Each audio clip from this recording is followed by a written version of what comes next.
Woman Warrior Efera Juliora, the Emblem of Gude. That's a long title, and it is the correct English title. It's on the laserdisc. The Japanese title is the same, but instead uses the shorter version of the two names as Efe and Jira. Anyway, it's a one-episode fantasy OVA released in 1990 that ran for 45 minutes. The studio J.C.Staff made it, and it was directed by Kazuhito Kikuchi, who is known as an episode director on many classics like the Dirty Pair series, Giant Gorg, and Dombine. Character designs were made by Tsukasa Dokute, who also was part of the Dirty Pair series as he worked on the character designs, and it shows on this anime's main characters. Something to note here is that I think Sega published the anime based on my laserdisc. Nowhere where I searched online ever mentioned Sega, or maybe they only produced or published the laserdisc? I don't know. Before I start with the actual plot of the anime, I want to mention the world building in this. It's fascinating how they built this world in a short amount of time and made me love it. So, in the past, there were wars between the gods that destroyed the world, and when the gods disappeared, humans appeared, and they continued the conflicts of the gods in the name of religion, of course. The world has 4 continents, and the story takes place in its biggest one, Harima, and it has 4 kingdoms, Forda, Moarl, Azenda, and Grafton. Moarl was the most powerful kingdom because it brought order to the mainland at the hands of its hero, Okarisku. And as time went on, the Moarl kingdom became the weakest one. On top of that, there are 2 moons which are called Zerke and Origa. So, does all that world building play a role in the story? Well, no. All of this information is not important, it's only beneficial to know where the characters are from. So now to the actual plot. The story follows 2 runaway princesses as they abandon their kingdom to pursue freedom and become mercenaries. The 2 are Jira, short for Jiliora, and Efe, short for Efera. Oh, and they have their silent companion, Orin. The plot starts with them caught in a conspiracy between 2 nations, Forda and Grafton. You see, they met a little boy on a ship at the beginning of the anime. His name is Killian. He asked them to help him reach his destination, but before that happened, he was killed. And so they decided to carry on with that mission, and they had his pendant, called the Gude Crest, which holds the secrets of the character's destiny. Little did they know, that kid was part of the triplets, the heirs of the Grafton kingdom. The rest of the triplets, Julian and Rubiella, are held hostage by the Forda kingdom because the Grafton kingdom lost a war against them, and so the story is mainly about Jira and Efe rescuing the surviving kids. The story is entertaining, that's the best compliment I can give.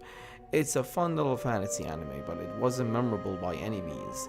It's a run-of-the-mill one-episode OVA, and by far not the best nor one of the better fantasy OVAs from the 80s and 90s.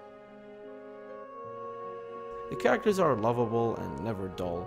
Jira is hard-headed and always do impulsive decisions, while Efe is the exact opposite. She's level-headed and smart. Same thing about their fighting abilities. Jira uses brute force while Efe uses magic and elegant sword fighting.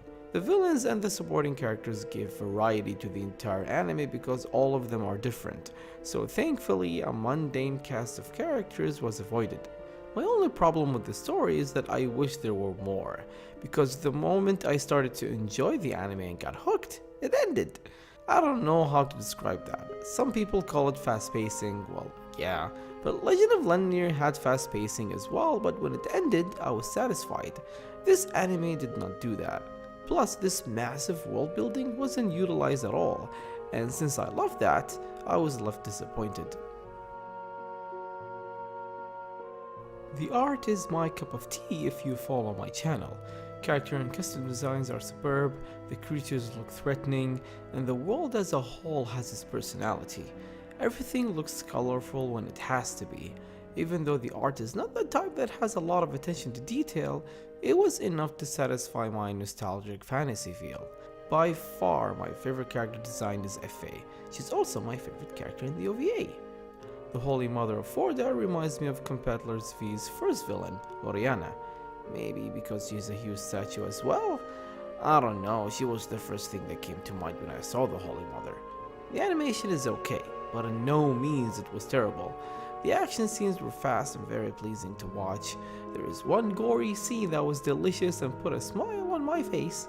But yes, the animation is nothing that will blow anyone's mind, but it is not on the horrible side as well. The music is my favorite thing here. I loved all the tracks. There is a piano piece that was wonderful. The soundtrack sounds like something out of a video game, a JRPG to be exact, and I don't know how is that a bad thing. The end credits song is catchy and I still love it years later. Definitely worth a listen. Fun fact, the singer is the legendary voice actress Naoko Matsui, who's also the voice of Effie. Is this a classic or a hidden gem? Hell no, but that doesn't mean it's not worth watching. My biggest issue is how the world is a wasted potential basically. The anime overall is average, but I find myself entertained. What can I say, that's my standard for liking things. Joe Bob Briggs says the only sin for a movie or any medium is to be boring, and I 100% agree. If I'm not bored, then I will like it, and I wasn't bored with this anime.